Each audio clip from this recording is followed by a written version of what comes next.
আল্লাহর খলিল ইব্রাহিম বললেন, নমরুদ বুঝলাম তুমি জীবন দাও মৃত্যু দাও দেখলাম, কিন্তু আমার রব আমার আল্লাহ প্রতিদিন সকালবেলা উষা লগ্নে ওই পূর্ব দিগন্ত থেকে সূর্যটাকে উদিত করেন, সাঁঝের বেলা বিকেল বেলা কুথুরি লগ্নে সন্ধ্যা বেলা ওই দ্বিপ্রহরের জল জলে সূর্যটাকে পশ্চিম দিগন্তে ডুবিয়ে দেন।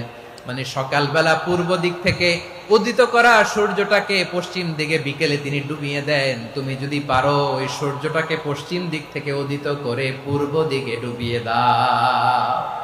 সুবহানাল্লাহ পড়বেন না? দেখেন, ইনস্ট্যান্ট ইন্টেলেক্ট, মুহূর্তে বিচক্ষণতা, উইজডম কাকে বলে।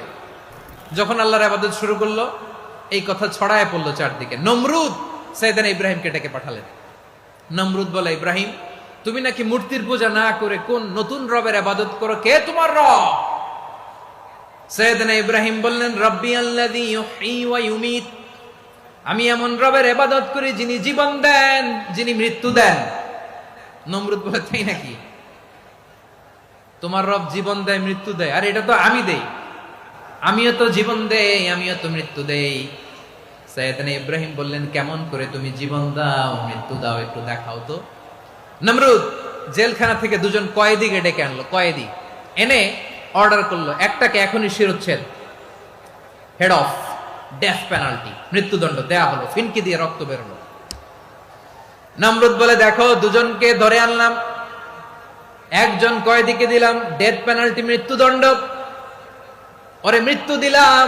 আরেকজন যে দাঁড়িয়ে আছে, চাইলে ওরেও আমি মৃত্যুদণ্ড দিতে পারি, কিন্তু না, ওরে আমি দিব না, ওরে আমি বাঁচাইয়া দিলাম, ছেড়ে দিলাম, মানে জীবন দিলাম। দেখো ইব্রাহিম, তোমার চোখের সামনে একজন রে মৃত্যু দিলাম, আরেকজন রে জীবন দিলাম। আপাত দৃষ্টিতে তাই তো, একজন রে তো জীবন দিল, আরেকজন রে মৃত্যু দিল। সাইয়েদনা ইব্রাহিম এবার বিপাকে পড়ে গেলেন। কিন্তু এক একজন নবীকে আল্লাহ এমন উইজডম বিচক্ষণতা দিয়ে এই জমিনে পাঠিয়েছেন, মুহূর্তের মধ্যে আল্লাহর খলিল ইব্রাহিম বললেন, ফাইন্নাল্লাহা ইয়াতি বিশ-শামসি মিনাল মাশরিকি ফাতি বিহা মিনাল মাগরিব ফাবুহিতাল্লাযী কাফার। আল্লাহর খলিল ইব্রাহিম বললেন, নমরুদ বুঝলাম তুমি জীবন দাও মৃত্যু দাও দেখলাম, কিন্তু আমার রব আমার আল্লাহ প্রতিদিন সকালবেলা উষা লগ্নে ওই পূর্ব দিগন্ত থেকে সূর্যটাকে উদিত করেন, সাঁঝের বেলা বিকেল বেলা কুথুরি লগ্নে সন্ধ্যা বেলা ওই দ্বিপ্রহরের জল জলে সূর্যটাকে পশ্চিম দিগন্তে ডুবিয়ে দেন। মানে সকালবেলা পূর্ব দিক থেকে উদিত করা সূর্যটাকে পশ্চিম দিকে বিকেলে তিনি ডুবিয়ে দেন। তুমি যদি পারো ওই সূর্যটাকে পশ্চিম দিক থেকে উদিত করে পূর্ব দিকে ডুবিয়ে দাও। সুবহানাল্লাহ পড়বেন না? দেখেন, ইনস্ট্যান্ট ইন্টেলেক্ট, মুহূর্তে বিচক্ষণতা, উইজডম কাকে বলে। নমরুদ পারবে? নমরুদের বাপ পারবে, ওর দাদা, ওর 14 গোষ্ঠী, গোটা বিশ্বের সব ক্ষমতাধর রাষ্ট্রনায়করা একসাথে হলে পারবে?